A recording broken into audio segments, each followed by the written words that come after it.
Good afternoon, everyone. Good morning for some of you, good evening for some others, because we're joining from different parts of the world.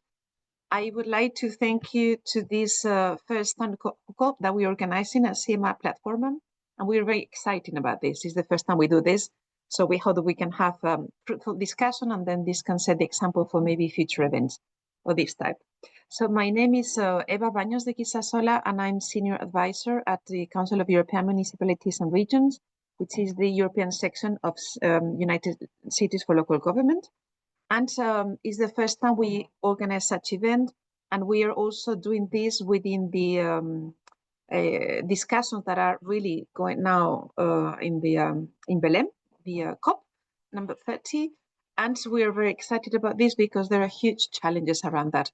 And the focus of this session today is going to be around the multi-level governance aspect and how this interaction about the different levels of governance can have an impact and can help to accelerate the implementation of the Paris Agreement. You all know that we are lagging behind also with the Sustainable Development Goals, but we as the local and regional level, we are really willing to assist, in these discussions, and we are also proving that we can do so.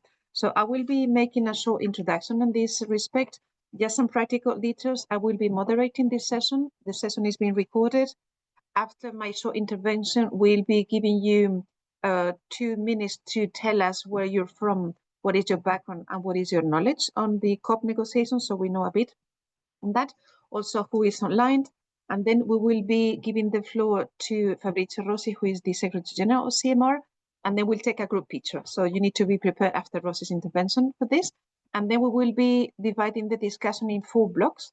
So we'll be tackling the multi-level governance aspect from the international perspective, the European perspective, national and local aspect. So we'll be seeing how these 4 levels of governance can assist and can cooperate to implement the Paris Agreement.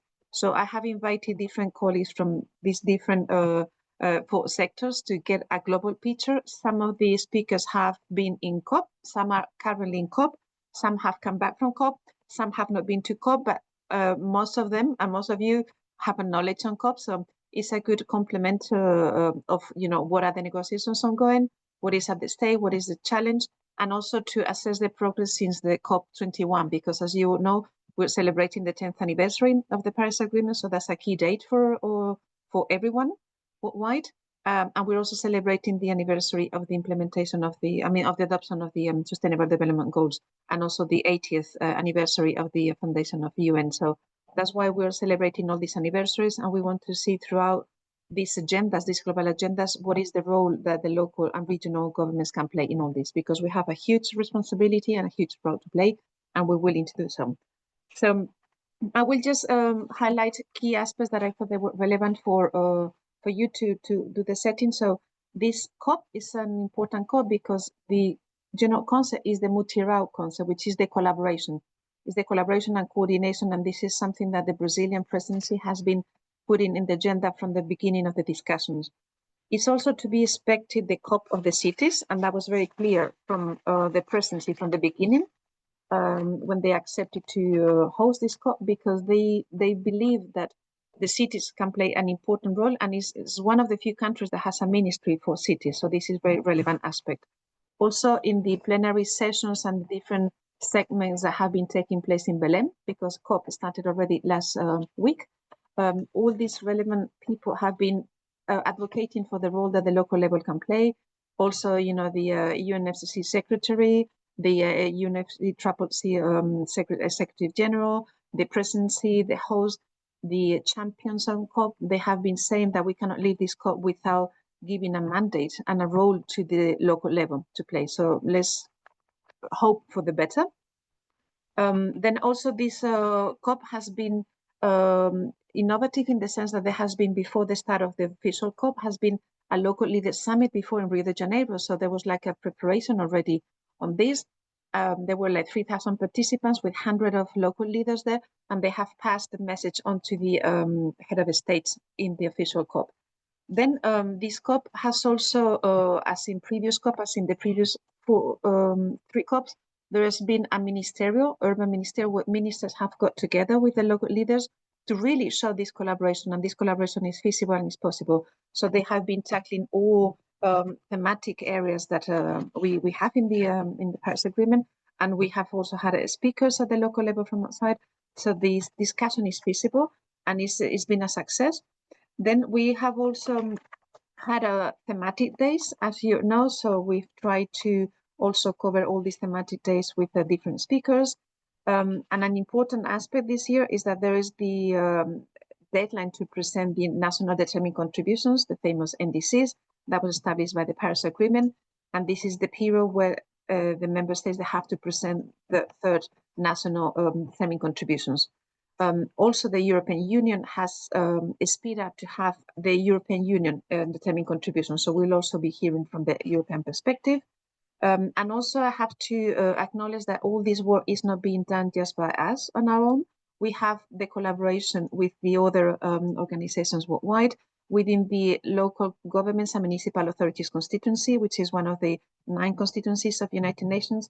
This LGMA group is led by ICLE. So we are also in coordination with the ICLE team, but also the LGMA constituency is structured in a way that there are colleagues in Belém, colleagues in Rio, colleagues in Brussels, and colleagues worldwide, where we are coordinated or are advocating aspects, trying to mobilize the member states. That is the main goal of the LGMA constituency, to make sure that the local perspective is passed through the national government, so we can have a good text. And then the last point I wanted to highlight is that in 2027, that's going to be another important COP, because the Intergovernmental Panel on Climate Change is going to adopt the special report for cities. This is a very special report, it's the first one, and we'll also be hearing from one of the lead authors in this exercise on how is the preparation going, because this special report on cities will also contribute to the global state talk that is also going to take place in COP32, so in 2027. So I just want to give you some highlights on this. As CMR, we have also been participating in COPs in the past, so we are very knowledgeable about this, and also our politicians have been involved in, and we have 2 of our spokespersons online as well, who I will be giving the floor soon. One is Marianne Oberton, the spokesperson on climate, and the other one is Ronan Dantec, spokesperson on environment. They have also been in COP before. So without further ado, I will give the floor to my colleague Hervé, and he's going to ask you some questions to see basically where you're from, geographical scope. Also, what is your background, your expertise, and how much knowledge you have on COP, and your background, whether you're a politician, an expert, so we know who's online. Okay, so my colleague Hervé has launched the quiz, and you have it there. It takes really very little time, so you can just use your mouse and respond to it.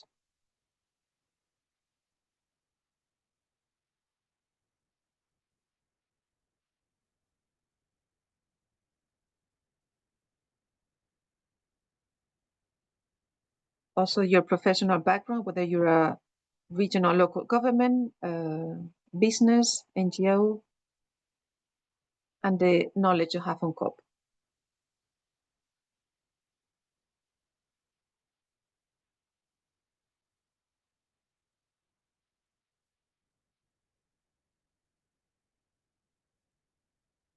So we already have some responses. We see the geographical scope where you're from, 50% is, and we will be sharing these results with you. So 50% is from the European Union. We also have nearly 20 from Asia, around 15 from Africa, 16 from non-European, and then we have North and Central America and South America with around 3%.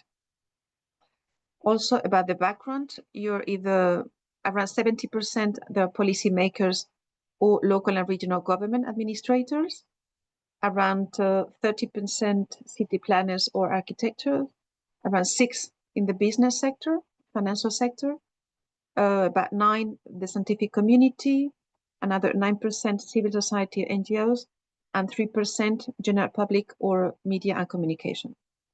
And in terms of your knowledge on COP, around 40% they have basic knowledge, and then medium and advanced around 20%, 30%. So that's quite average. So I would say that in terms of COP, we have a good knowledge on these topics.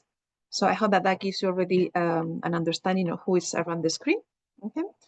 So then, without further ado, then I will give the floor to Fabrizio Rossi, Secretary General, and then after his intervention, I will indicate you that we will be taking a group picture. Okay. So Fabrizio, you have the floor. And also not to forget that we're going to have a series of interventions.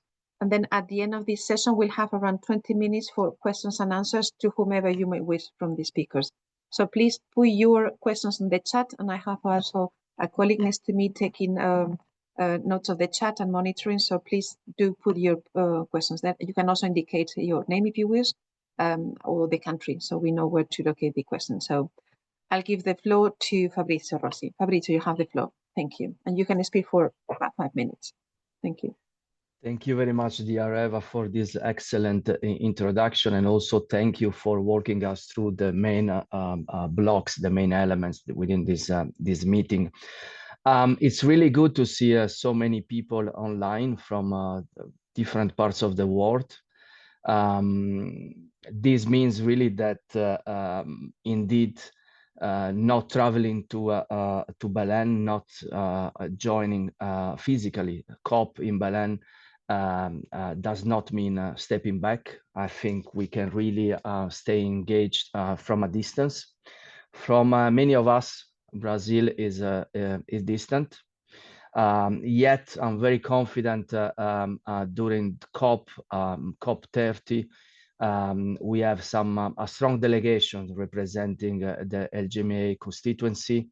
They are present in Belém, the Global Task Force led by ICLEI, and we are very confident they will do an excellent work, an excellent job on our behalf. For us, it's really important to come together on this week. Now there are just a few days left to the conclusion of COP this year. It's really important that we spend a bit of quality time together, even if online, to discuss the role and the place of multi-level governance within the COP and within the climate negotiations. And this is, of course, a topic that is very close to our heart. This is, I would say, even central to the DNA of our organization, the Council of European Municipalities and Regions. This is core to the work that we do under PLATFORMA, our flagship program on decentralized cooperation. So thank you very much for joining this meeting. As Eva has already anticipated, today we really wish to discuss a little bit the place of multi-level governance within COP. The meeting is structured in a way that we will be somehow gathering the inputs and the outputs of this discussion, and we will share this with our partners, with the LGMA constituency. Of course, if we are here starting with CMR PLATFORMA, but I guess this is the case for many of you, is because we absolutely believe that local regional governments, our cities, municipalities, regions, and territories should and can play a vital role in helping us moving forward on the climate agenda and giving a little bit of hope to all our citizens for meeting or getting a little bit closer to the Paris Agreement targets. This town hall COP are part of a movement. There have been many town hall COPs that have been organized in the last years. This is usually a way to check in on the progress we are making on the climate agenda. But this is the first time we organize such a town hall meeting as CMR. I think this is also one of the first time we organize this meeting in Europe. So we are absolutely glad to do this. Let's see if this is also an experience that we can replicate in the future. So to us, this is really the opportunity to have a check-in on the progress we are making, on the implementation of the measures we need to move forward and meet getting closer to our climate targets.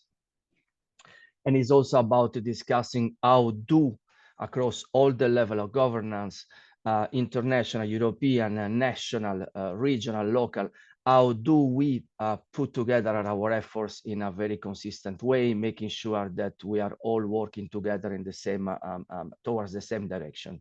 Eva has already said very clearly, this is a very important COP.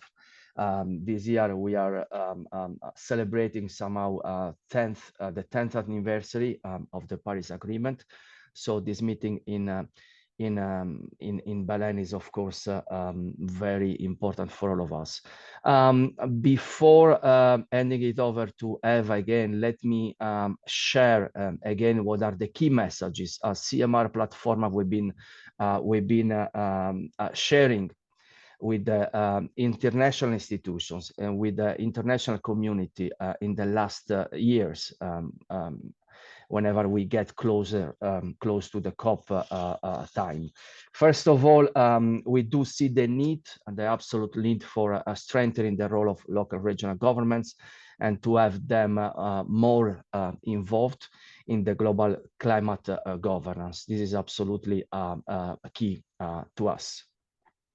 We, of course, the second message is, of course, that we do see the urgent need to strengthen local action, but also to strengthen multi-level governance. There is no secret here. If we want really to keep being ambitious on our targets and moving forward in a consistent and real way, we need really to put together all level of actions. And creating really the right synergies across our institutions, and also giving the right financial resources to those leaders that are working on the ground on behalf of their communities within cities, municipalities, and regions across the world. We also think there is a urgent need, of course, to link the climate efforts with the broader global agendas. The SDGs, what we do on biodiversity, what the progress we are making on natural-based solutions. I think it's really important that we bring all of this together and we work in a more systemic way, let me say. These are the core messages we've been delivering in the last years. So I think it's good for us to use this opportunity to reiterate these messages. From our side, there is, of course, a very serious commitment to move forward and to support these processes and this thinking as much as we can. From CMR PLATFORMA, we are committed and we will do whatever we can to make it happen. Thank you very much, Eva, and I'm looking forward to a very fruitful discussion. Thank you. Many thanks, Fabrizio, and very useful messages. So now we come to the picture moment. So we'll be taking 2-3 shots because you're in different pages. So I will say 1, 2, 3, and you give me your best smile. Okay. So let's see. Okay, I'll say 1, and I see also the Norwegians in teams of 3. Okay, so I will say 1, 2, 3. Again, 1, 2, 3. Keep smiling because I'm gonna pass to the second page. So 1, 2, 3. And 1, 2, 3. And then I think we have them maybe once more, just in case there are some latecomers. So 1, 2, 3. And I think we have 1, 2, 3. So I think that will be good in one of them. So that's good. So thank you very much for your big smiles. And now I'm going to give the floor, as I said, to the first block, and we're going to start with the international dimension. So we're going to have first our dear colleague, Cecilia Knut-Janingas. She's Director for Intergovernmental Support in the collective process of UNFCCC. She has been with us in the past 3 years because we organize regular meetings when we go to COP, and then she's been giving us an update from a very inside because she's involved in the negotiations. So very welcome, Cecilia, and then you have the floor for another 5-6 minutes, and then you can give us an insight on how the negotiations are ongoing. Thank you very much, Cecilia. Thank you very much. First, I want to know if you can hear me clearly, because I'm in a I'm in the pavilion, but very noisy place. We hear you very well. Thank you. Excellent, excellent. So thank you to the Council, thank you, Eva, first of all, and thank you to the Council of European Municipalities and Regions for the invitation and for your continued leadership in connecting local and regional governments with the global climate process. For us, it's very encouraging to see over 200 participants joining this dialogue. Just a few days ago here in Belém, I moderated the Baku Continuity Coalition event. This was on housing and cities, and it was another strong reminder that local systems are at the center of climate implementation. And this message is also coming through very clearly in the COP30 negotiations so far. Let me tell you how the COP negotiations are evolving so far. From the outset, the COP30 presidency has emphasized three things that I'd like to highlight. First, reaffirming multilateralism, even in this complex global context. Secondly, the importance of building trust across parties and all constituencies. And third, moving firmly into delivery and implementation phases. Consultations led by the presidency have reflected this throughout the time we have been here in Belém and before with the 10 letters that the COP presidency issued. According to the summary of the informal stock-taking, parties have consistently underlined the importance of cooperation, transparency, and implementing commitments, particularly those that have already been made in the first NDC cycle. This is a strong, and there is a strong appetite, and I would say this, for maintaining constructive momentum during these geopolitical tensions. So how is the mood for those of you that are not in Belém? And what are the dynamics at COP30? From the outset, the COP30 presidents has emphasized the three things I mentioned, but I'd like to look into the themes that have been emerging these last few days. First, turning new NDCs into credible implementation pathways has been something that we've heard over and over again, not just from the presidency, but from many parties here in Belém. With NDCs now submitted, the focus is shifting to how they will be delivered, and cities and regions are at the center of implementation. In the consultations, parties have stressed the need for clear governance and accountability structures, investment pipelines aligned with long-term strategies, the need for transparent systems to track progress of implementation, and thirdly, support for implementation needs, and especially for developing and vulnerable countries. The presidency has also noted and has highlighted a stronger implementation mechanism, enhanced cooperation, and scaled support to ensure NDCs are actionable. Let's move to the area of adaptation and resilience.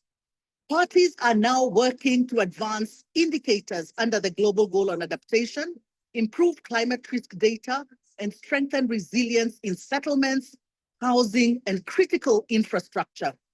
There is a broad recognition that adaptation must receive equal political attention. And let us move to the issue of finance and support. Finance remains a dominant and emotive theme here at COP30. Parties are emphasizing the need for improving access and delivery, clarity on the next step of the new quantified goal, and ensuring that resources reach the front lines of implementation. The presidency summary underscores the need for predictable, scaled-up support, including capacity building and technology transfer. They have not forgotten about loss and damage. And with the fund now operational, the focus is on accessibility and delivery pathways, ensuring that countries can obtain timely and delivery effective support for loss and damage needs, but also that parties explicitly are called for effective and timely modalities. There's been a lot of discussion around system-level approaches and multi-level governance, and negotiators are connecting urbanization and housing, land use and nature, mobility, energy transitions, and resilience planning. So let me conclude by again thanking you and all participants for this timely discussion. Now that the parties have submitted their NDCs, the world has to move from commitments to delivery. The discussions on the corridors are about the Muchirao text I cannot, of course, disclose what is in the Muchirao text, as this is a negotiation still in effort. What I can say is that there seems to be a movement towards governing a package of decisions tonight. So we are waiting to see how far the negotiations will proceed and whether agreements will be reached. And perhaps tonight we will be able to see the first set of critical decisions being governed, and where again we will speak about strengthening cooperation, reinforcing trust, and also enabling credible implementation that's supported by multi-level governance. Thank you very much to all of you, and I look forward to collaborating with you further. Thanks so much, Eva. Okay, thanks, Ali. A lot, Cecilia. I'm very, very clear inside, and it's very fresh information. So I really do appreciate the effort you're making to also find a quiet room, because I know how that is, and it's not always easy. So I thank you for that. And also in terms of the NDCs, I have also added in the background document of the agenda links to some reports that I found interesting for you, and for you to know that there is one analysis that UNFCCC has done for the period from September last year up to end of October this year, with 65 NDCs, and they have that this analysis, and it's an official analysis. There are many more NDCs that have been presented after for COP, so I think that we're around 80 or 90, but there's an analysis that you can take a look into, because there's useful information and you can see what are the conclusions there. Thank you very much, Cecilia, for that. And now I will give the floor also to a new colleague, is Brigitte Burkenholder from the European Climate Foundation. And I would like to also hear from you, Brigitte, your insights on how the discussions are going, but also from Belém, from Paris, from the COP21, and how you see the evolutions from them. Thank you very much. Yeah, thank you so much, Eva, and thank you for this invite. And sorry, I am just getting back from COP30, so you can tell I was speaking a little too much and a little too loudly during the COP, so apologies if I'm a little hoarse. And I will try to not repeat anything from Cecilia's excellent readout on the state of the COP. So I'm Brigitte Burkholder. I'm a director in the international portfolio at the European Climate Foundation. For those who don't know us, ECF is an independent nonprofit working mostly in Europe, but also globally. And I lead our work on climate governance and multi-level engagement. And I'm here with my cat, but she doesn't know anything about COP, so it'll just be me for this intervention. So I've been working in the international climate politics space since 2015, since just before Paris, first in the US, and now for the past 7 years with the ECF, and have been to every COP in that period, so have seen some of the evolutions in real time. Our CEO, Laurence Tubiana, who was, of course, one of the architects of the Paris Agreement, she always says that Paris was never meant to be a silver bullet. It's not just a static document, it's a live instrument that needs to evolve. It's always been built to evolve and to ratchet up ambition to meet the needs of our current circumstances. And I think now, 10 years on from Paris, we're seeing more than ever how effective that has been, and the continued evolutions needed. There was a pretty amazing graphic, and Eva, I think this is the report you were just referencing in the latest NDC synthesis report. And maybe I can drop the graphic in the chat, because it really shows what the emissions trajectory would have been without Paris, and now the kind of progress that we have made today, and can continue to make with the realization of NDCs and other goals under the Paris Agreement.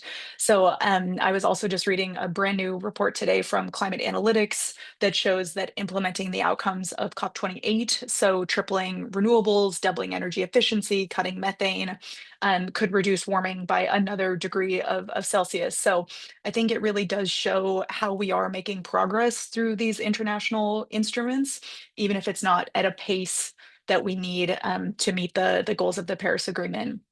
And just before COP30, I was also in Rio for the Local Leaders Forum. And again, hearing really strongly from states and cities and regions how they are driving implementation and making progress both on adaptation and mitigation, and really want to support Cecilia's point on the need for equal political weight on adaptation and mitigation. I think the adaptation piece often gets left behind and is something that is so relevant on the multi-level, from a multi-level aspect. And we also heard a lot how these subnational governments are ready to help achieve or even overachieve the highest end of national ambition, so to really support the national politics. And I know we'll hear more a bit later about the EU NDC, but it was really great to see explicit reference in the new EU NDC to the importance of multi-level engagement. And actually, according to the newest NDC synthesis report, 80% of submitted NDCs now include cities and regions as key partners for implementation. So this is clearly being reflected really across the board for many countries' nationally determined contributions, the importance of the local level. And also, as Cecilia said, COP30 isn't over yet. We have a few more days, but it will inevitably mark a shift from negotiation and commitment setting to implementation. We are seeing this already. We've had this third round of NDCs, and now we need to really take these commitments and translate them to the national, subnational, and local level in a way that really meets the needs of the citizens for a just transition. But I think at the same time, having a more official role, more of a seat at the table for subnational actors in these international processes like the COP would be a really positive step. There are certainly discussions underway at COP30 about what this could look like, how this could be institutionalized. I heard Selwyn Hart from the UNSG's team say, we don't just need a space at the table, we need to rebuild the table to make sure that we can fit everyone who we need.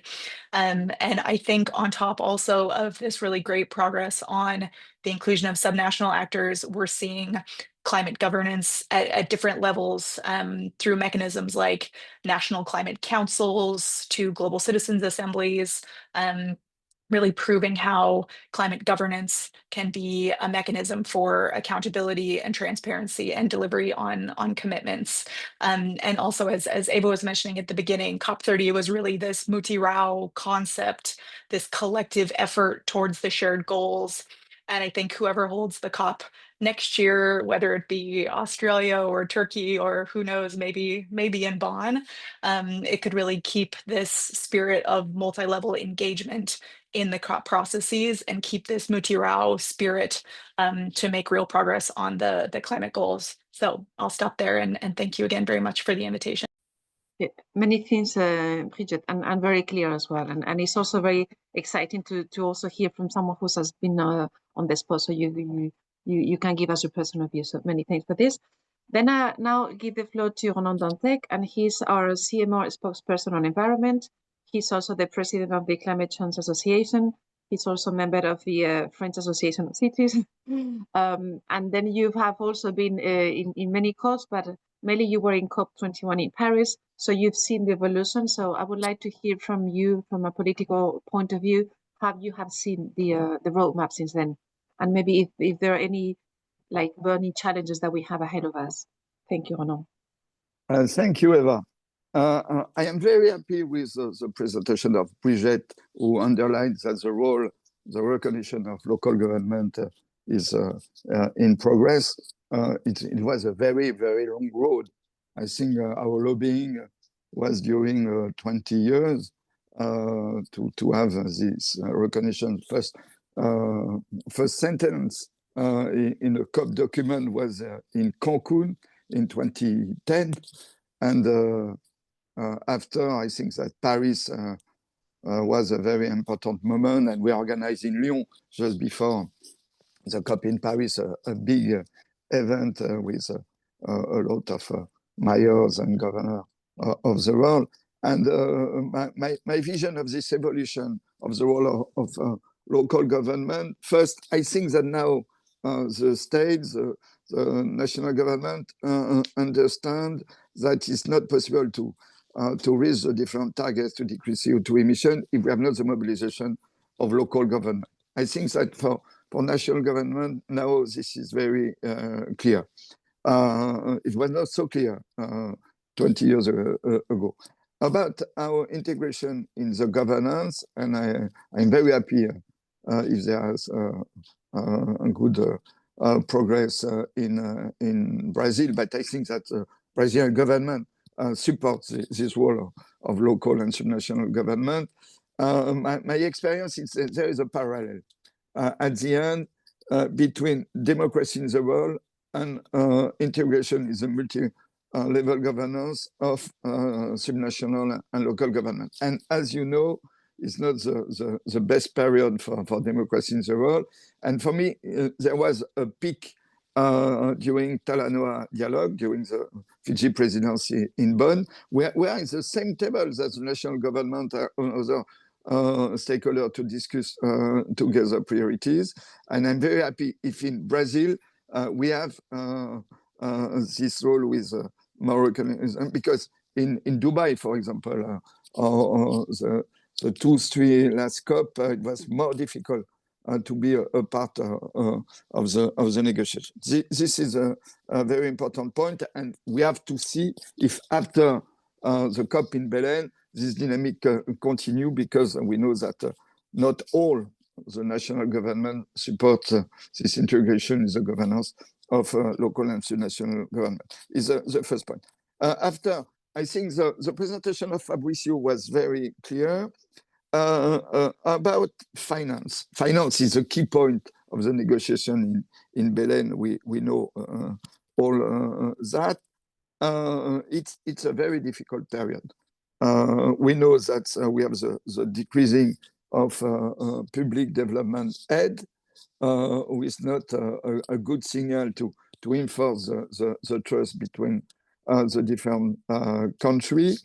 And we have to define a road, to define a framework. We integrate this decreasing of public development aid.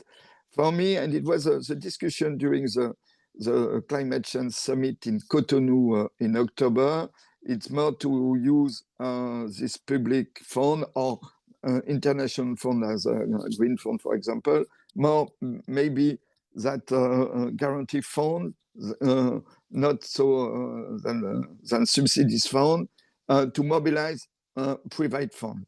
The point is absolutely key today is how we create a dynamic between public funds and private money, and maybe to have new mechanism with guarantees mechanism. I'm not very technical today, but we have to continue to define a new strategy in a context where the public money is really decreasing, and not just in America, in Europe too. I think it's an important point, and we have to continue to discuss together to find the good mechanism who permit to have this common mobilization between public fund and private money. This is a very important point. And as Fabricio said, maybe we have to enforce the link between climate negotiation and SDG. If I take a concrete example for energy, for example, energy in Africa and in a low developed country. Access to energy, it's a question of SDG. It's a question of development. It's a question for the real daily life of people.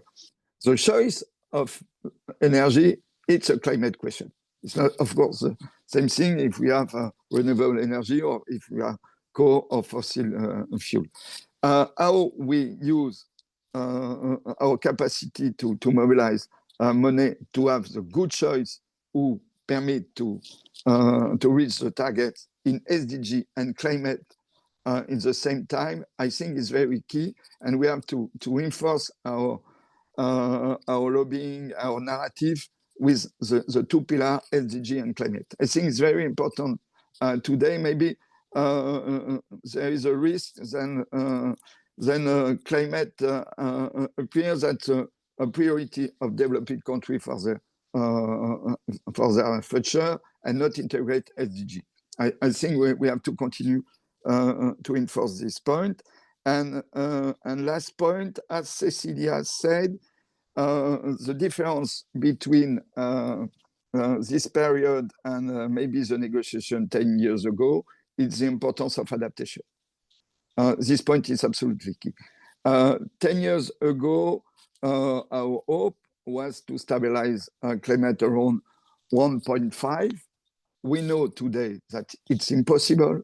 We know that if we are optimistic, we have the capacity to stabilize climate between 2.5 and 3 degrees. It's a lot. And of course, in the next decades, it's a big effort to adapt our country. Adaptation is a local question. It's impossible to have adaptation. You have no mobilization of local government, local elected people. It's an important role too for decentralized cooperation. There is to exchange around the best practices, to have new study. It's a very important point. And maybe for our networks, this importance to enforce cooperation for adaptation issues is our own roadmap. For me, it's a very important point, and maybe a point a little bit new about our narrative and lobbying during the last decade about attenuation and decreasing of CO2 emissions. Merci beaucoup, Ronan. And also very clear, I know how involved you've been in the negotiations for many years. So I know the progress that has been. But unfortunately, I can't go to Belém this year. Mm-hmm. No, but you have been to many, and you've also contributed very, very enormously. So thank you for this. And now I will give the floor to Emil Boc. He's the mayor of Cluj-Napoca in Romania. He's also a member of the Romanian Association of Cities, and he has been to Rio de Janeiro a few days ago in the local leader summit. So Emil, if you could just give us your insight of what happened there and how the messages have been passed on to the big negotiations in Belém afterwards. So you have the floor for 5 minutes. Thank you. Thank you so much, Eva, dear colleagues. So I am the mayor of Cluj-Napoca, as you see here, in the very heart of Transylvania, Romania. I'm also a member of CMR, but in the same time, I'm a member of the board of the Global Covenant of Mayors. Together with the mayor of Warsaw, I'm representing the European Union in the Global Covenant of Mayors for Climate Action. And I was in Rio to the local leaders forum. Briefly, I'm going to talk about 3 elephants, not on the streets, but on the rooms in Rio. First elephant was political support for actions against climate change. In the new era of multilateralism, how do we stand? The second elephant was finance, and you already discussed. And the third elephant in the room was how can we bring people on board if we want to be successful. This is not a job of the governments alone or of industry alone. It's also having citizens on board in this ecosystem for climate change. So let me be very briefly about each elephant, which I called before. Political support for climate change. The message for all the mayors around the world, starting with the mayor of London, mayor of Paris, mayor of Melbourne, mayor from Argentina, Africa, Asia, for all the parts of the world, was the following one. Climate change does not pause when politics does. This truth is uncomfortable, but it must be spoken. Climate change does not wait for the next elections, and also it certainly does not respect borders. So it was a very strong and clear message from the local perspective, from bottom up, that we need to act more than ever. And even the mayor of Melbourne said very wisely, the world is depending on us in this very moment, and the evolution is the new revolution. From the European Union perspective, we had the privilege to have the first executive vice president of the European Commission Teresa Ribera for climate change and the Clean Act and competitiveness at Rio. And her message was really very powerful. Main message was from the European Union side, Green Deal is here to stay. So the engagement of the European Union to move forward with targets, engagement in Green Deal. And I think this is also the momentum when the European Union can take the lead on climate change. In this new era of multilateralism, it's a key point for the European Union to show that we can be a leader in the field and keep our targets, keep our engagements, and move forward. So from that perspective, that was the political support. We need to reinforce political support. We need to re-energize us. We need to be more optimistic. We need to find, not go on climate fatigue. No, it's not business as usual. We need a new enthusiasm for this. We need to show to our people, and especially from the local level, now it's the time that we need to take action on that. The second element, of course, was finance. And I do not want to emphasize here much, but definitely without blending support, local, regional, national, European, or better level, depends on which continent you are, nobody is going to succeed alone. But definitely we need to bring also the private sector on the game. With our private investment on the game, never the public money will not be enough. So that was the main idea. How can we blend this source of financial resources in order to succeed? And for the local leaders, this was a key element.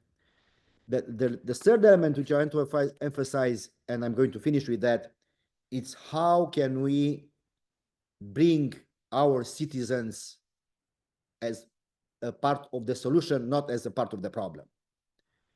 We are part of the problem. We try to be part of the solution. But if we do not bring the citizens to be part of the solution, we are not going to succeed. So it's very important. How are you going to do that? And I participated, for example, in many panels concerning public transport, one of the main polluters for public transport. And our message from the mayor's perspective was, make green choice the easy choice for our people. If you may have free public transport in the world, is not going to choose the behavior of the people to give up cars and take the public transport. But if you do a public transport easy, clean, cheap, affordable, connected the way you live, where you work, that will make a change in the mindset of the people to have a green choice, the easy choice. But this must be done with the citizens. So our message was to change the philosophy how we communicate with the people about climate change, not in acronyms. Fit for 55, as we do in European Union. People no one that they will understand nothing. We have to show them concrete results of climate change, besides what they see on disasters and hot summer. But they need to see concrete results on their pockets. So when I'm refurbishing a building, that's climate change fight, because I'm going to consume less energy for a building, retrofitting a building, and the bill on the citizens will be 30% less than was before. So we need to change the mindset, how we explain to the people the climate change and the consequences and the actions we take around, and each citizen could be a model. Yes, we need big strategies, but we need also normal heroes at the local level, led by local communities together with their citizens. So our final message was then, let's work together to bring our citizens on board and communicate with them, not to them. It's a different way to communicate to the people or communication with the people in terms of climate change. Thank you so much. Thanks a lot, Emil. And I totally agree with you. It's just not just to inform them. You need to get them on board, and you need to use the vocabulary that they understand if you really want to succeed. Otherwise, talking about figures, they might not understand that. Okay, thank you very much. And then please do not hesitate to put questions on the chat, and then my colleague Bella is monitoring that, so we have a chance at the end to maybe clarify some of the points. And now we're going to move to the European bloc, because as I mentioned earlier, the European Union has come out with the European Union indices, and then we will hear from the Commission, Parliament, and Committee of the Region side, where are we with these targets and how this is evolving. So I'll start with the Commission representative. He's my colleague Tisha Shekutev, and she is a policy assistant in the Climate Finance Unit in DG Klima. So Tisha, you have the floor, and you can maybe explain us what is this target so everyone understands. Thank you very much.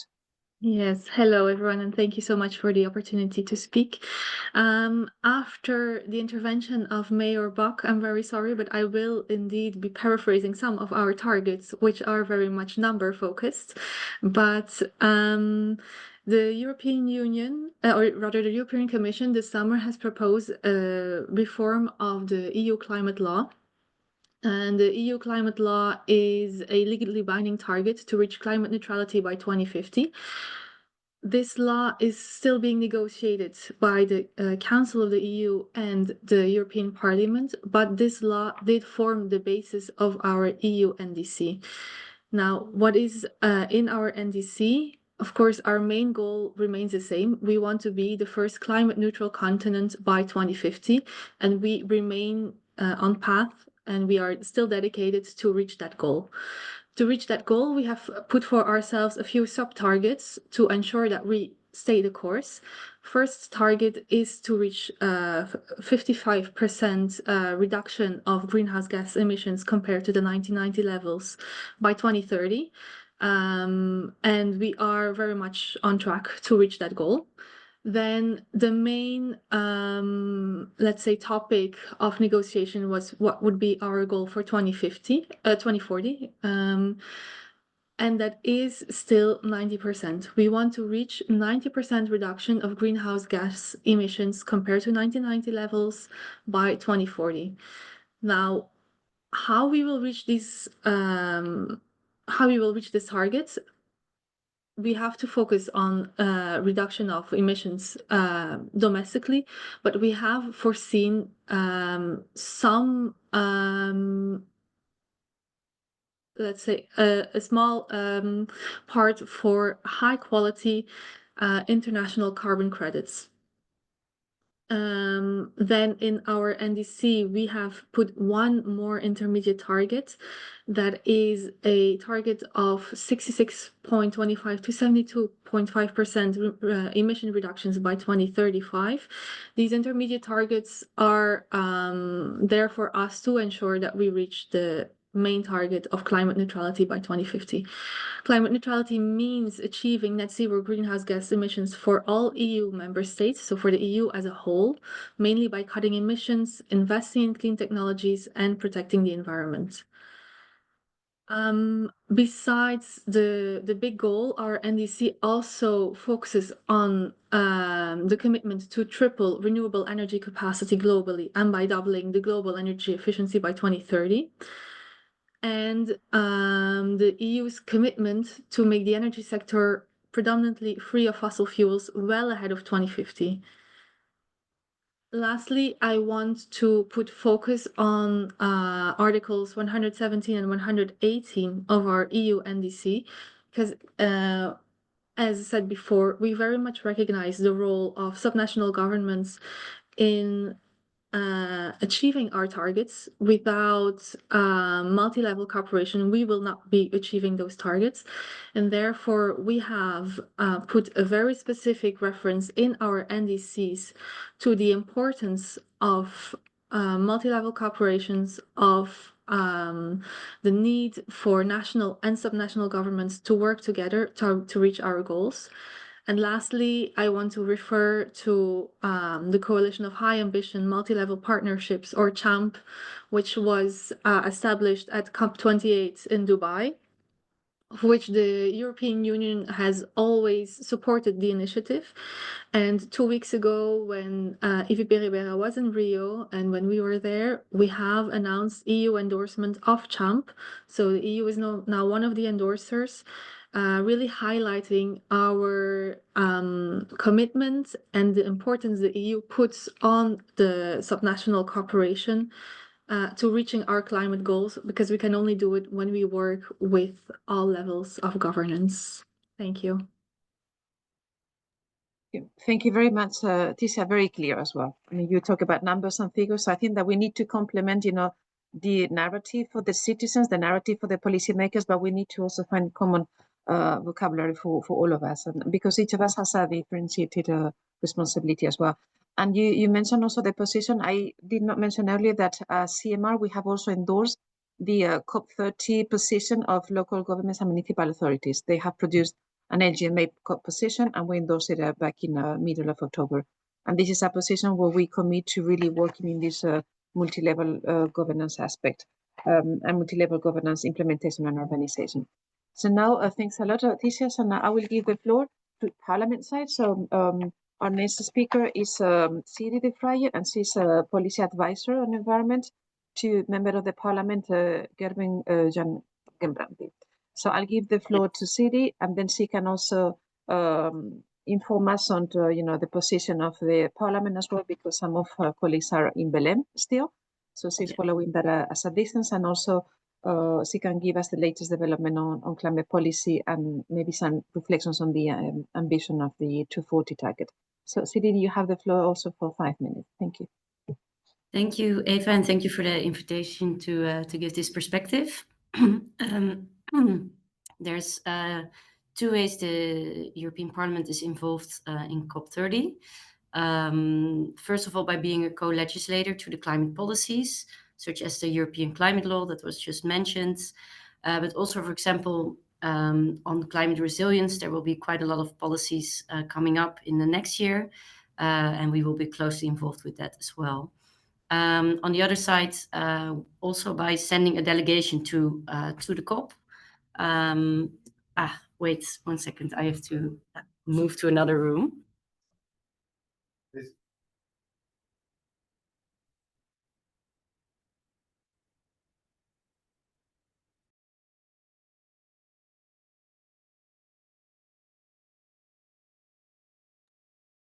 Apologies for that.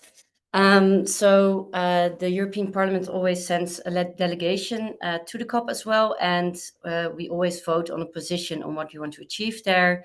For example, this year it focused on climate finance, but also on ending fossil fuel dependence, and of course on our own targets as the European Union to have that leadership at the COP and in the world. As was just mentioned, we have already made a lot of progress, but we also need to do much more. And I was closely involved in the negotiations on the target for 2040, which is important for the COP30. And it is quite hard at the moment because we see that the sentiment on climate policy has changed, and climate versus economy is pitted against each other. Even though all data shows that we have decoupled economic growth from CO2 emissions, many politicians and also member states say, the EU is the only ones that are doing something. Well, even though historically the EU is one of the biggest emitters, they prefer to point to other countries not doing enough. But as was just mentioned by the mayor, the Green Deal is here to stay. And that's also our opinion, that we have to take responsibility and also to show leadership to the rest of the world. Because if we are not ready to take the necessary steps with all our prosperity and economic strength, then how can the rest do it? And also the Green Deal is a growth strategy. It's an economic strategy to set an ambitious climate target, shows to businesses, also hopefully to local governments. This is the end goal. This is the roadmap. This is the road, and how we exactly get there is something we all have to work on together. And I think what's very important is to show citizens what's in it for them. So not just the doom scenarios of what will happen if we don't take action, because that's a lot harder to comprehend, but how do climate action and benefits for citizens go hand in hand? So a strong economy with independence of energy, and in the end lower energy prices, a well-isolated house, good public transport, clean air, green, healthy cities with lots of trees, Those are all things that are actually climate policies or climate adaptation policies, and we have to show much more that is actually the benefit of climate action. Yes, overall, we think that if you look at the geopolitical situation, also the withdrawal of the US, that it's really important for the EU to step up and show that it's possible to take these steps, lead the way, and help other countries, and that we can step up action on all levels of governance. So very happy to see so many local representatives here from all over the world. So yes, that's kind of how we are looking at it. And of course, as European Parliament, we directly represent the citizens of the EU. We have direct elections for that. So we really take that citizens' perspective into account, and we hope we can work together to really step up our game on this. Okay, many thanks, Siri, also for the insight of the Parliament, and all the best for the rest of the week there. And now I'll give the floor to another European institution, so the Committee of the Regions, and we have the honor also to count on the participation of Nadia Pelfi, and she is the rapporteur of the Committee of the Regions opinion on COP30. So Nadia, if you can explain us in another 5 minutes, what are the key points of your opinion, of the Committee of the Regions opinion. Thank you very much. Merci. Thank you, Eva. Hello, everyone. Can you hear me? Yes. So allow me to briefly introduce myself. I'm Nadia Pelfi, Vice President of the Occitanie region in France. I'm in charge of international relations and for policies of higher education, research and innovation. Occitanie is a region with 6 million citizens, combining major urban centers as Montpellier or Toulouse, with expansive rural territories and 50% of mountain areas. As a Mediterranean region, we are also directly exposed to the climate vulnerabilities that increasingly threaten the entire Mediterranean basin.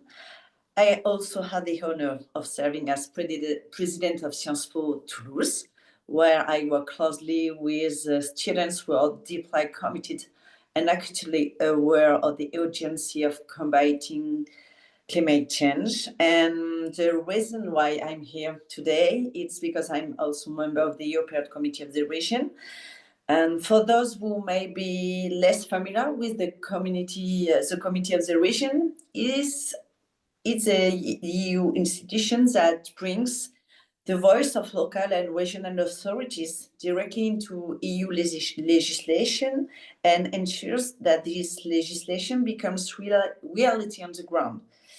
And as always, CEMR and PLATFORMA are its essential partners in this mission.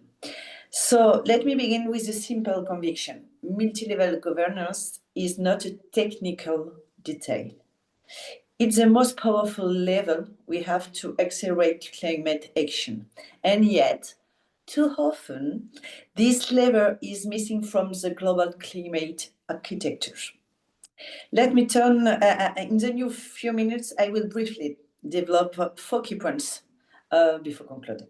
Let me turn to my first point, which comes directly from my experience as rapporteur.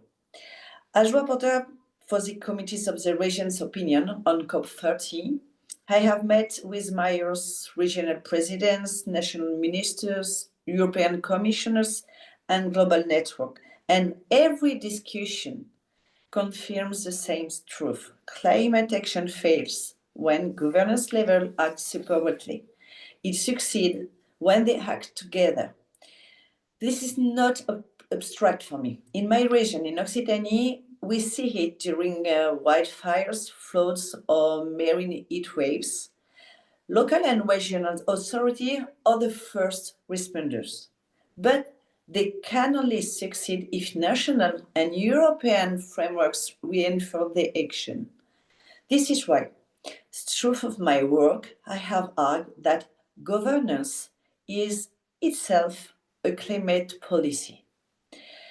My second point concerns a major political development this year at EU level. This year, something historic happened. For the first time, the European Union NDC includes a dedicated section on the role of local and regional authorities. This was not inevitable. It's a result of years of advocacy by our networks, the ENVI Commission and the Committee of the Regions. And I'm proud, really proud, to have personally contributed to the drafting, negotiations and political outreach that ensured this recognition. It means that territorial action is now part of Europeans, thank you, Bridget, of European official climate commitment to the world. And this changed the game. My third point is about what COP30 must now deliver to make these advances operational. If the EU can embed the role of territorial in its NDC, then the global framework must evolve as well. This is why, at COP30, the Committee of the Region is calling for a formal, mandated multi-level governance dialogue within the UNFCCC. We need a permanent mechanism that ensures territorial expertise informs national commitments, national frameworks support local implementation, and global decisions are anchored in real territorial needs. This is a missing pillar of the Paris Agreement. Without it, we lost time. With it, we gain coherence and acceleration. And my fourth point highlights the leaderships already shown by local authorities, particularly through the LGMA constituency. This year, our President Kata Tuto represented the Committee of the Regions at the local forum, the Local Leaders Forum in Rio. Nearly 3,000 mayors, governors, and regional presidents took part, demonstrating that local and regional authorities are mobilized at a scale comparable to national governments. The Committee of the Region was closely involved through the years in the forum's organization and deeply engaged in the LGMA constituency, the official voice of cities and regions in the UNFCCC negotiation. We co-draft the LGMA joint position. We contribute to the technical paper on adaptation, and we worked to connect European network with global partners. This demonstrates a simple truth. Local and regional governments are already shaping the global climate agenda. They simply need to be fully recognized in the system. Local authorities are already transforming the transition on the ground. Across Europe and across the world, local authorities are decarbonizing building, transferring mobility, restoring ecosystem, deploying renewable energy, protecting coastlines, and engaging citizens directly, just as Emil Bock said.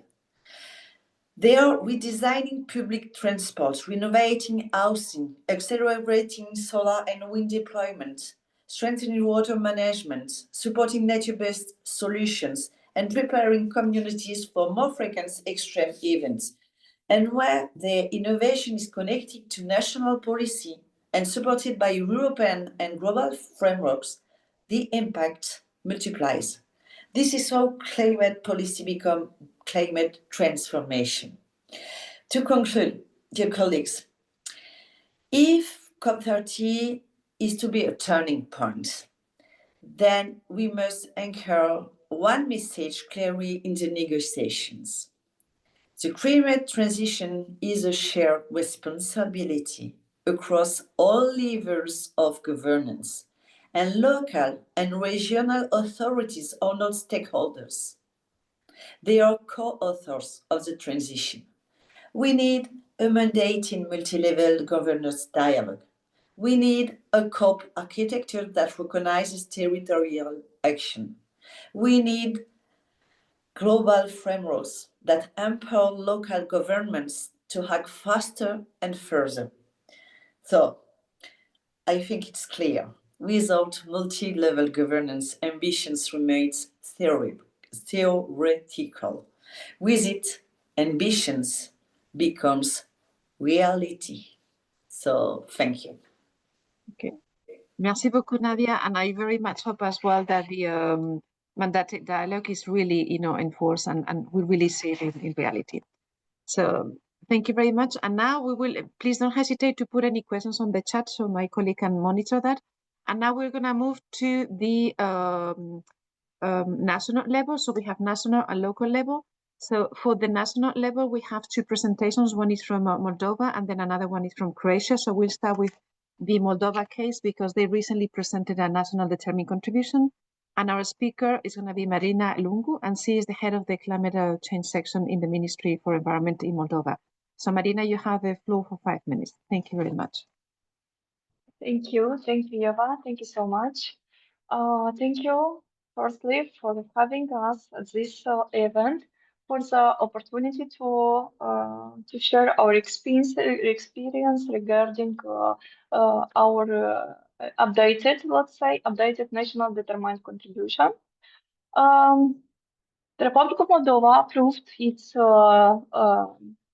new one NDC with targets to be achieved 71% by 2030 year and 75% by 2035 year. These are quite, I would say, ambitious targets, and to achieve them, solid coordination is needed across all sectors. In its newly submitted national determined contributions, the Republic of Moldova places a strong emphasis on multi-level governance as a key condition for effective climate action.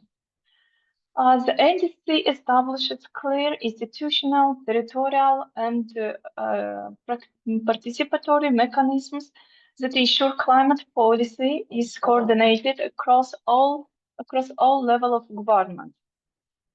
First, Moldova's new, it is, I say new because we approved it in 2024 year, and the new law provides the overarching legal foundation for multi-level governance. The law institutionalizes climate responsibilities across central and local authorities, establishes principles for stakeholder participation, and mandates the integration of climate mitigation and adaptation measures into national and sectorial policy documents. Importantly, the law strengthens coordination through updated institutional arrangements, including a restructured National Commission on Climate Change. Commission on Climate Change is an interministerial body chaired by the Prime Minister. The Commission is mandated to coordinate climate policy implementation, integrate climate action into all sectors, monitor progress, and recommend financing priorities. This ensures that climate policy is not confined to a single line ministry, as Ministry of Environment, but overseen at the highest political level. Third, the law on climate action strengthens vertical coordination by establishing clear obligations for local public authorities. Local governments must develop and report annually on sustainable energy and climate action plans aligned with the National Climate Change Adaptation Program. This requirement embeds climate planning and at sub-national level and creates a systematic reporting and dialogue mechanism on the Ministry of Environment. Another aspect is that Moldova has adopted a governance mechanism for energy and climate actions, which is harmonized with EU regulation. This mechanism introduces integrated national planning and reporting through the National Energy and Climate Plan, long-term strategies, and national climate and energy reports, strengthening transparency, coordination, and accountability across institutions. I'd like to mention that NDC National Determined Contribution demonstrates an inclusive governance approach by involving civil society, businesses, workers' organizations, and other stakeholders. These actors play a role in planning, implementation, and monitoring in line with the just transition and social inclusion principles referenced in national determined contribution. In conclusion, I would say, and I'd like to say that Moldova's NDC further on provides a comprehensive architecture for multi-level governance, linking national leadership, local implementation, and inclusive stakeholder engagement. This approach enhances coherence, strengthens accountability, and creates the enabling conditions necessary to achieve Moldova's climate neutrality goal by 2050, according to law on climate actions. Thank you. Okay. Thank you very much, Marina, and congratulations for having such a comprehensive NDC. It's not always the case, but I think it's very clear. So thank you very much. And now I will give the floor to a colleague from Croatia, and it's Milenko Setla, and he's head of the climate of the Northwest Croatia Regional Energy and Climate Agency. And I would like you, Milenko, to present us how you have addressed the multi-level governance in the climate dialogue in the framework of the EU regulation, which is under review, and how you've done this through the National Energy and Climate Plan. And you have also a presentation that we can share as well, so you can still, you can start presenting yourself. Yeah, well, happy to be here, really.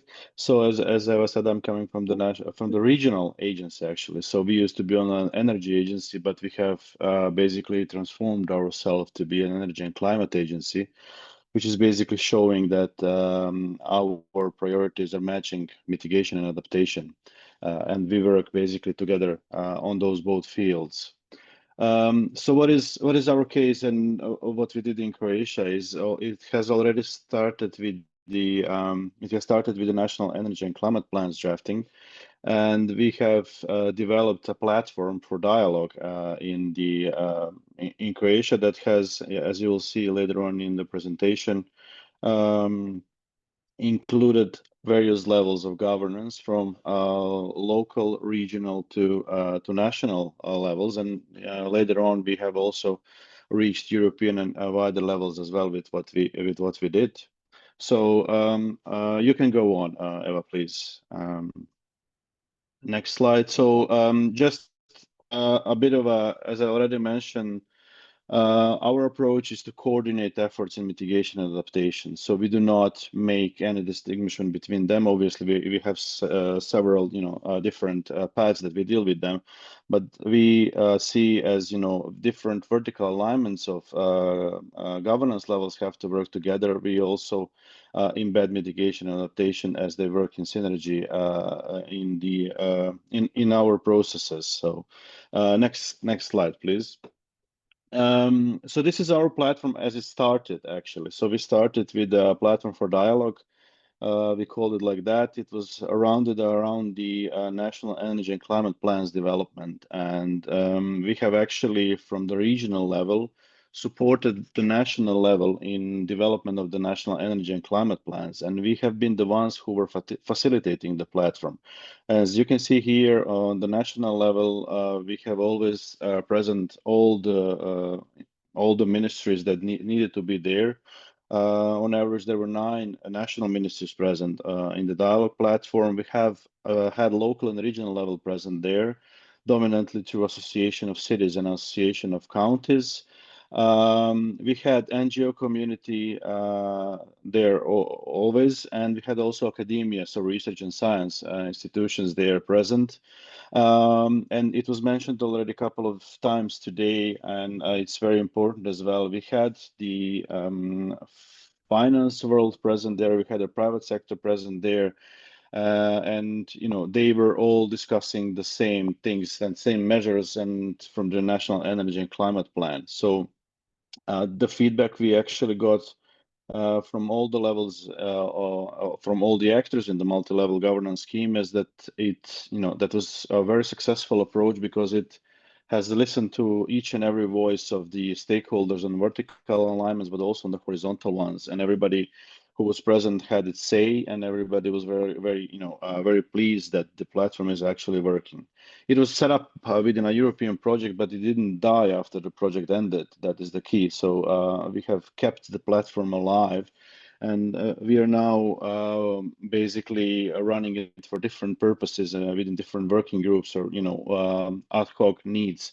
If we need to discuss anything in terms of legislation, policies, for example, climate city contracts, methodologies, and you'll see later on also very importantly that this platform has kind of gave birth to another thing that is very important, and that's the next slide. So Eva, please, if you can. One of the biggest, I would say, drivers and the catalysts in the system for the climate action in Croatia is the Ministry of Finance. It's because of clear understanding that the mainstreaming of climate change mitigation and adaptation is actually something that is essential and that is needed.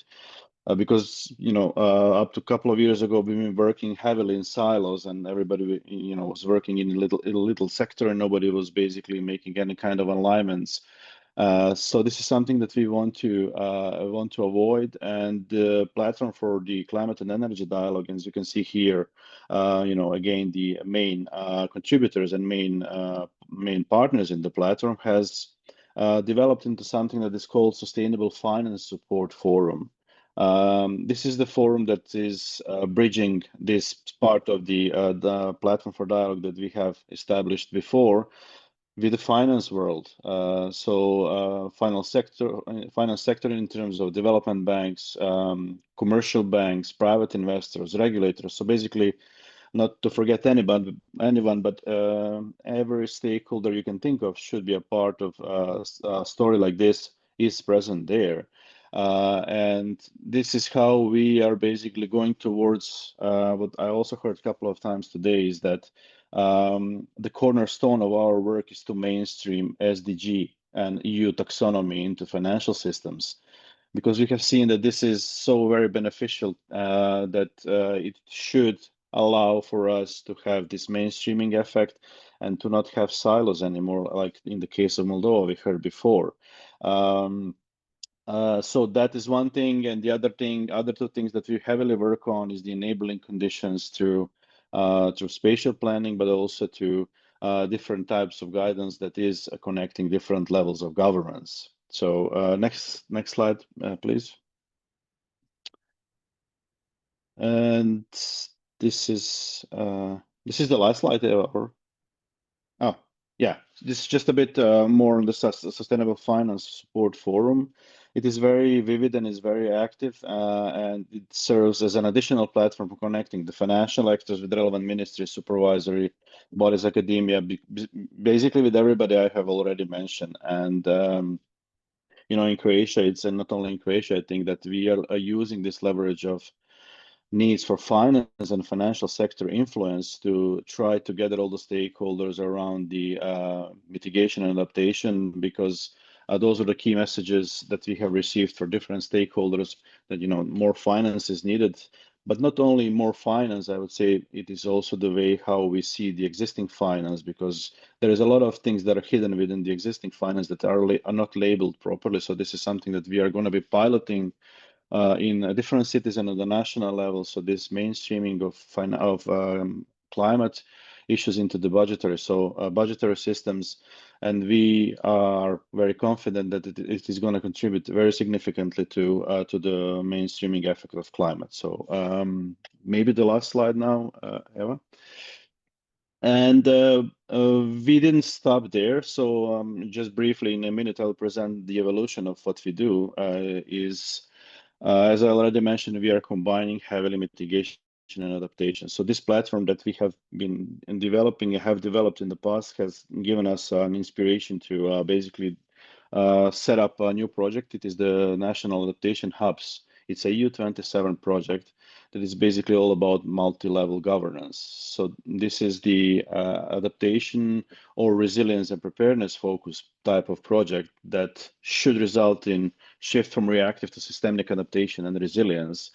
In a nutshell, what we have developed in Croatia should happen in each EU member state, EU27 for the beginning, but we will also be connecting that towards other places, and out of the EU27, we already made connections with the UK, but also a very strong support for this is the Coalition of Finance Ministers for Climate. This is something that we are supporting our national ministry, again, from our perspective, a regional actor.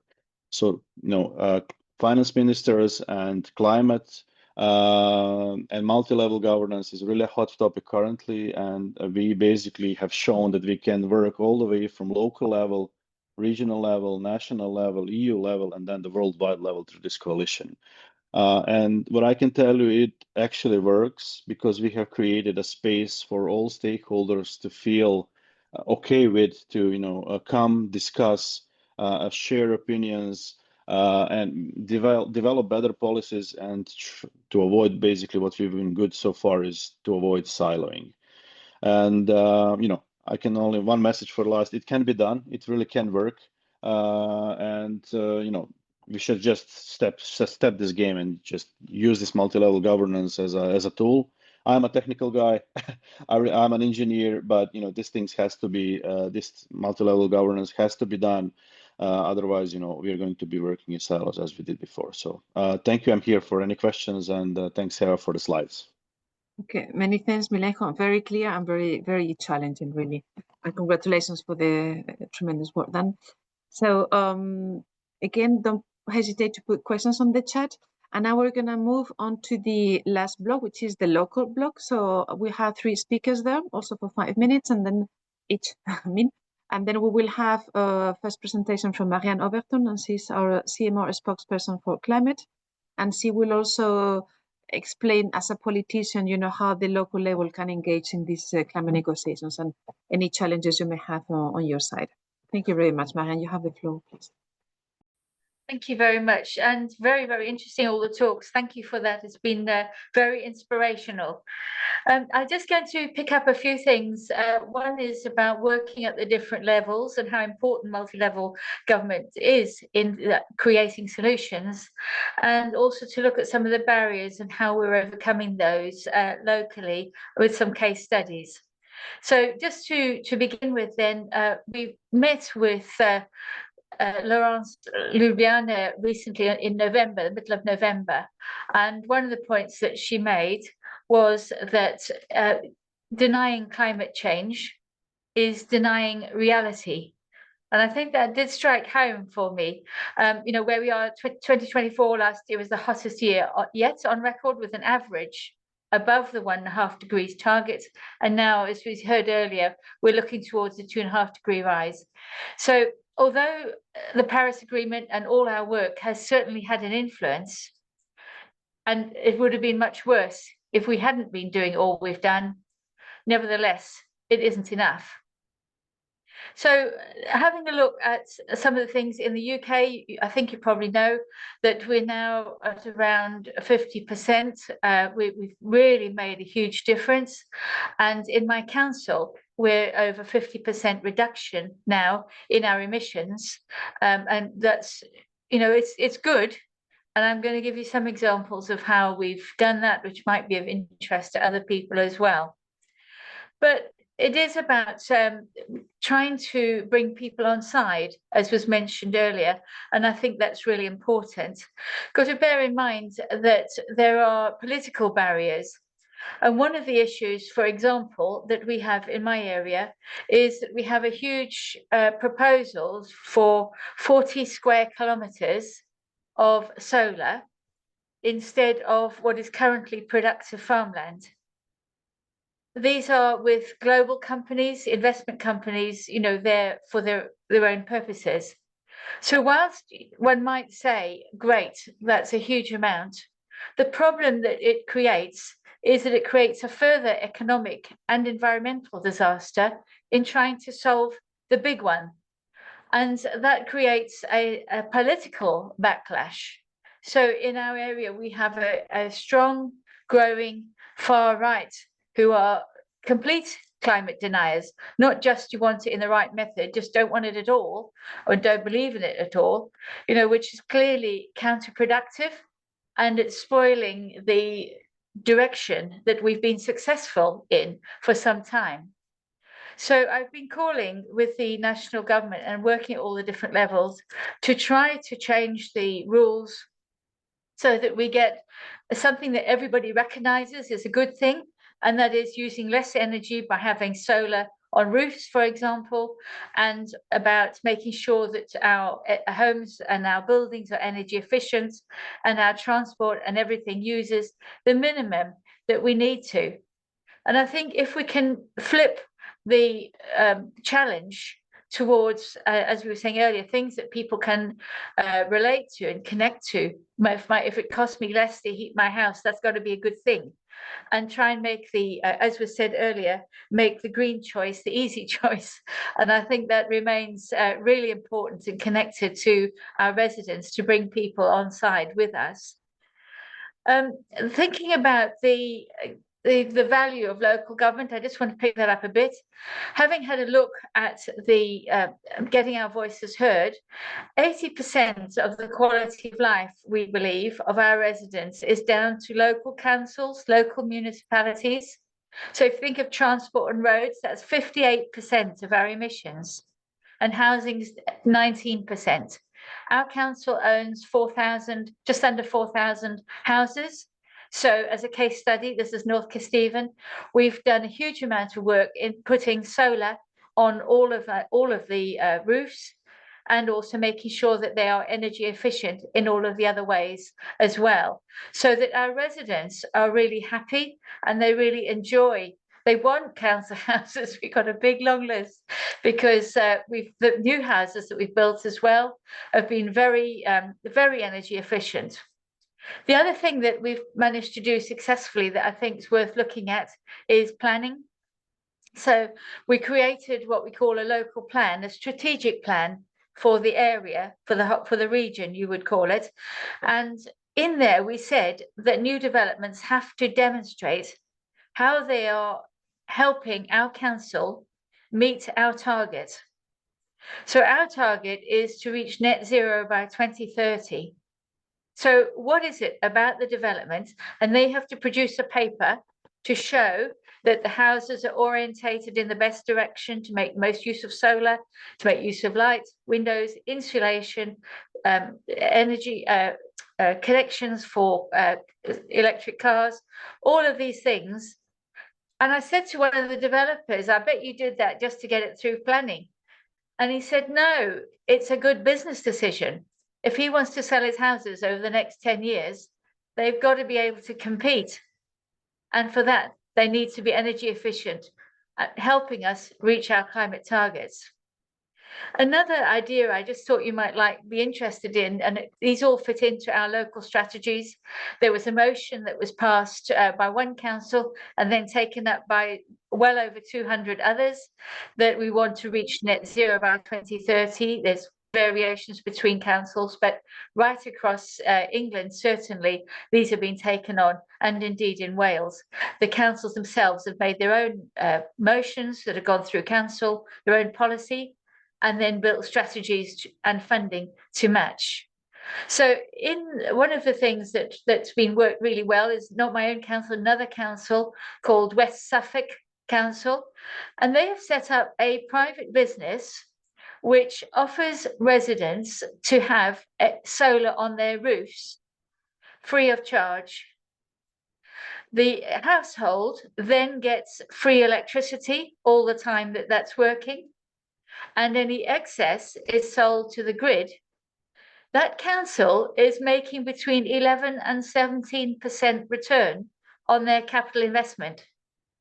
So it's a far better investment than putting it in the bank. So I think that's one of the examples where a council, local municipalities have really worked hard to think of good ways forward that will help our climate change, help our mitigations, but also to work really well on helping residents. And that, of course, is the winning combination. Lastly, I'm going to just say a little bit about community energy projects.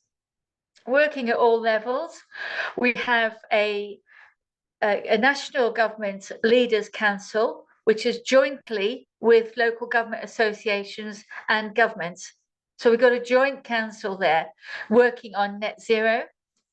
Then I attended a working forum, which meets regularly the other day, which is with the minister for net zero, but also local government leaders from across the country. We're again working on ideas, policies, how we can improve. And then I also attended a committee last week for net zero, where local governments and other bodies were invited to feed in one at a time to create their best solutions that they can come up with. One of the things was community energy. The government has the new strategy in place, and they've asked for 8 gigawatts of energy to be produced from renewable energy, local energy projects. So they're asking anybody to come forward with good ideas. And that's a great opportunity for our local councils to be really at the heart of encouraging the right kind of new renewable energies in and supporting them through the process. So that's looking at multi-level government, looking at how vital, well over we reckon 80% of what can be done is largely in the influence of local government. So thank you for your listening. Yeah, thanks a lot, Marianne, and also for the high commitment also as a spokesperson on climate for CEMR. Now I will give the floor to Olano. He is the head of the Malmö office, and he has a good example because Malmö has hosted a town COP event. So you can tell us the practical details on how it went.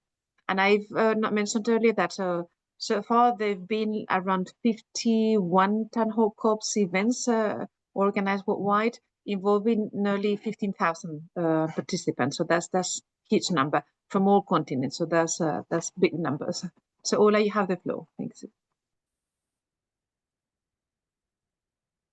And we cannot hear you, so maybe check the speaker.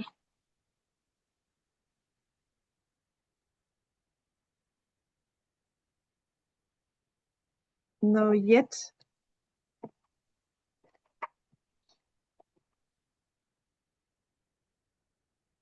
Maybe you need to unmute yourself or. Okay, so maybe I'm going to give the floor to Risto, and then Ola can maybe double check the sound. So Risto, are you there? No? Okay, so Risto is the head of the climate section in the city of Turku, and he is involved in the preparation of the report that I mentioned earlier, the IPCC Special Report for Cities, which is due in 2027. So Risto, can you just give us an insight of how the discussions are going and what is going to be like, this report?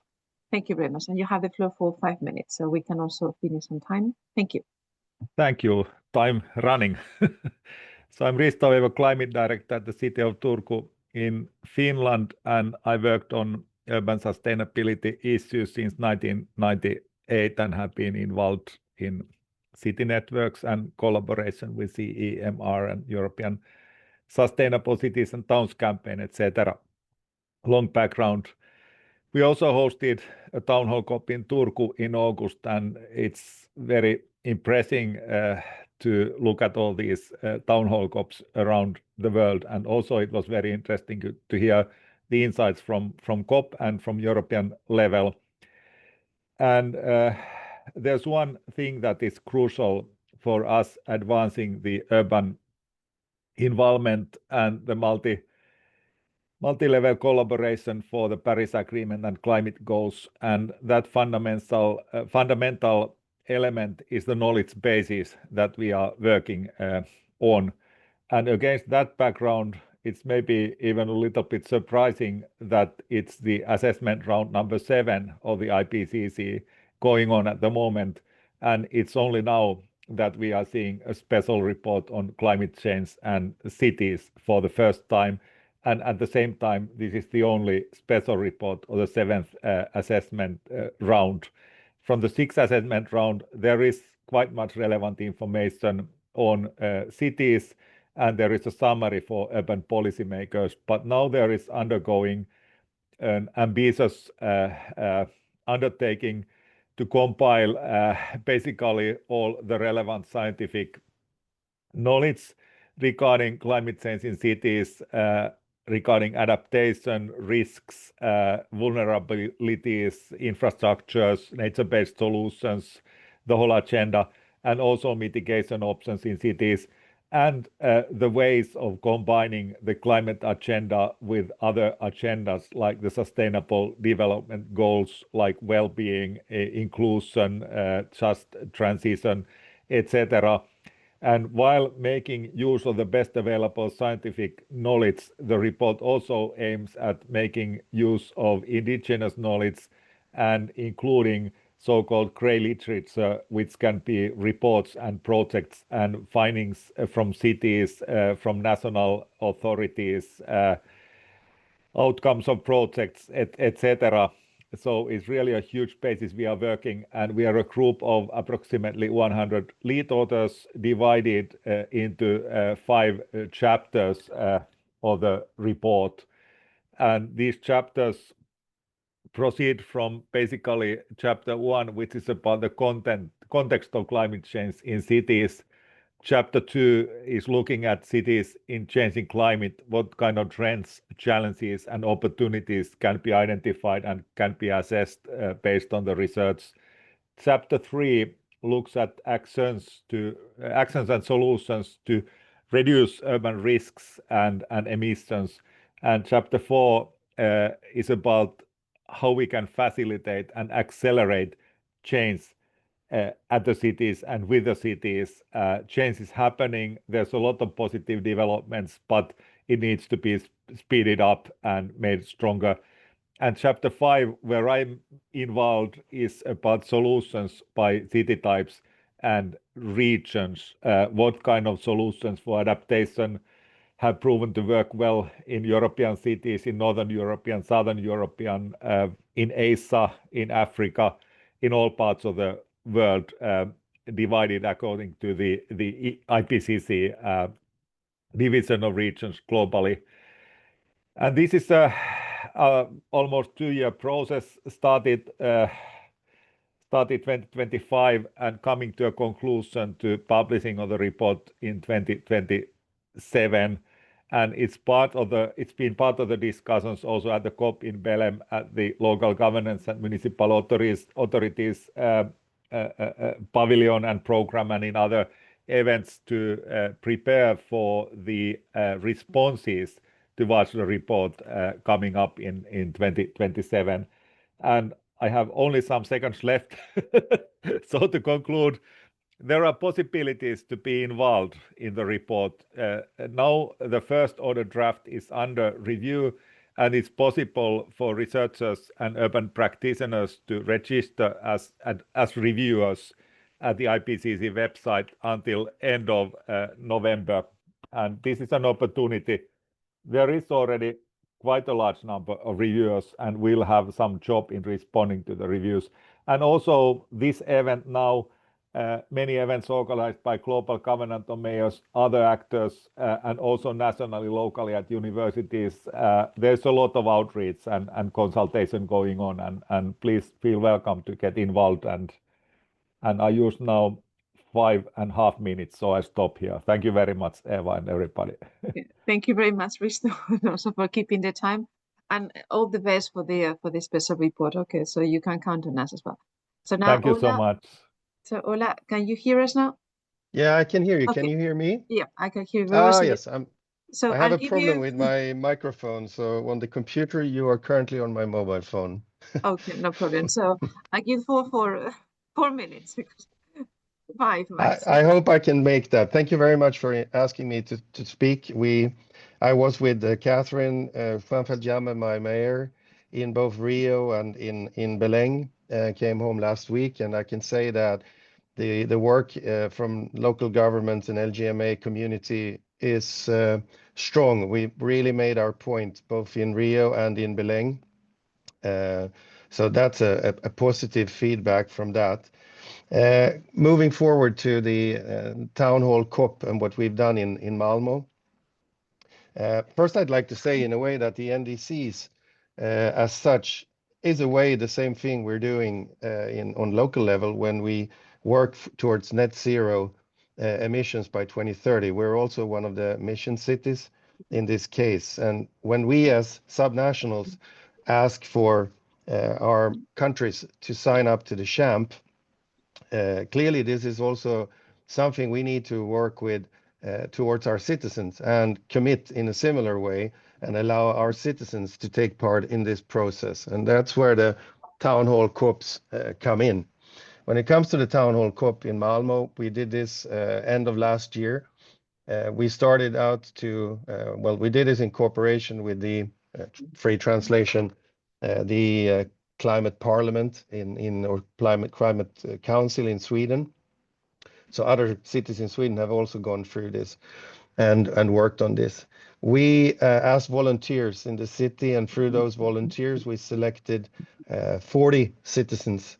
And during a 2-day event, with preparations before that, but with a 2-day event, we started to discuss with them focus areas. And the focus areas were broad, and we had to vote down from the initial amount of focus areas to 6. And these 6 were city planning, transport and traffic, democracy and influence, fair and just transition, lifestyle consumption, and energy issues.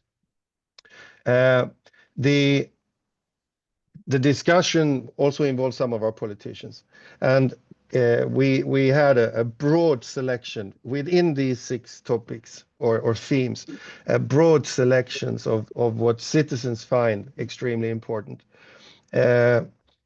Some of them, the 10-minute city, for example, where everything should be reachable, preferably by bike or foot, prioritizing in the city, walking areas, public transport, biking, circular economy, striving towards a free public transport system that doesn't cost anything for the citizens, ensuring that citizens' participation exists within the decision-making in the city, and so forth. The 2 of these things, which we find extremely important, is the equity issue. How do we ensure that people in our city who normally do not take part in perhaps free consultations or take part in other activities, they have other priorities. They are minorities in the city. What did they say when it comes to democracy and influence? Well, we as citizens need more information education to everyone regarding the climate issues, the climate change, how we work with resilience. We perhaps could have a permanent climate council in the city. You know, in the negotiations in Belém, we also as local level and subnationals asked for some kind of climate council to be established. And our citizens wants the same thing on city level. They ask for carbon-free publicity in public space. This is interesting. How do we use public space publicity areas, buses, bus stops, and so on? Can we restrict that in any way? Decentralized areas where budgets are the local budget in the city is also part of the citizens' decisions. Involve vulnerable groups in our society, improve use of waste food, green taxation for those who are polluters in the city. You hear that there's a broad line of things happening here, and broad lines of things that people are asking for, not all of them feasible for the city to actually take on board. Now, based on these suggestions, they were then put forward to our environmental council. The Environmental Council discussed and analyzed 26 suggestions from the citizens under these 6 themes. And after the council had accepted them, they went back to our environmental department to see, can they be implemented? Now, avoiding publicity, publicity in public spaces might not be feasible because we rent out these spaces as a city to others, and we perhaps cannot stop it. Ginagawa ba yung sa B-Town? Something happened there. Sorry, someone can Someone spoke to me. Anyway, this work continues, and now it's being those suggestions that are actually feasible do get adopted by the environmental department, and they will be done or used. And we need to come back and also talk to the citizens again. So what worked? Engaging and involving the citizens, so our methodology, involving our politicians. We actually had external funding from a European funded project in this case, which was good and advisable, if possible, for other cities. We also had the educational sessions before the citizens actually sat down and participated. We did pre-sessions for them, and our communication and reporting has also worked. Some things that perhaps worked a little bit less, not enough young participants in relations to the other age groups in this group of 40 citizens. Perhaps the structure, the focus areas, a little bit too ad hoc, etc. And also internally, to ensure that our other departments who are influenced by this work in our climate work, how they are involved already in an early stage of this work. So the lesson learned, really start with a clear objective, with our clear expectations, as well as the reporting and follow-up. Make sure you have a structure for this when you start this work. You also need, if you use our methodology, a clear voting rule within the room and how to proceed to eliminate perhaps not having too many focus areas. So really talk about the suggestions, vote within the group, and narrow it down. In our case, like I said, 6 themes, 26 suggestions. Internal, external anchoring of what we're doing and how we're going to use this in our further work. Also, avoid overburdening your own staff. It's a process that does take time, and it makes it does require an investment on the city side.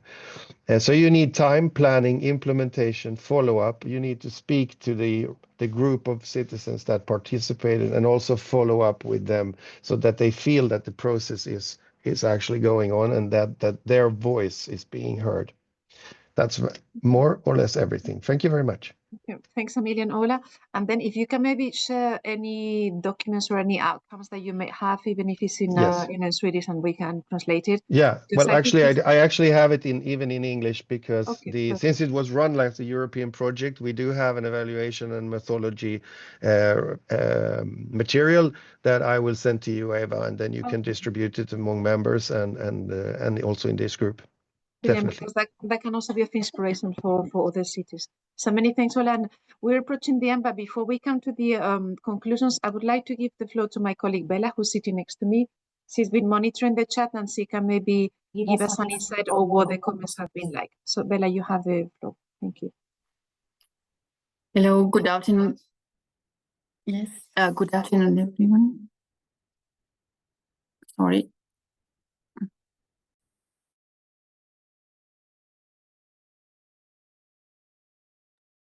Okay, it works now? Perfect.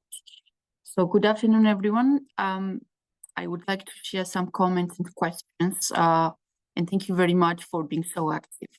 So I would like maybe to share the one comment from Germany, from Bonn, Lady Sandra Puffer, sorry. She informed us about the special Bonn Climate Network meeting they are having this evening, and the common goal is the implementation of the city climate plans that Bonn will become climate neutral by 2035. Good luck on this, and I hope that you will have a productive meeting. We have a comment from Nigeria, Mr. Asani Olumidi. He underlines that we should talk more about climate or about waste management. We received a question from Albino Alado that Joachim Ross from NALAS already responded. Question was about what governance reforms are needed to prevent climate risks, such as flooding and extreme weather from turning into national crisis. So the answer was resilient infrastructure, empowered governments, modern disaster institutions, financial stability. So it's a holistic approach we need, and there's several compositions of the reforms, not just only one magic solution. And he underlines that the most successful countries treat climate resilience as a core state function, not as an environment add-on, which is a very, very strong point. And the last point I would like to share with you, the person from Milenko Sedlar, sorry for the pronunciations, shared with us the need to introduce the resilience in the designing phase. For instance, when we are going to design the projects, before implementation in building, maintaining infrastructure on different local governance related competencies, we need to introduce the resilient component.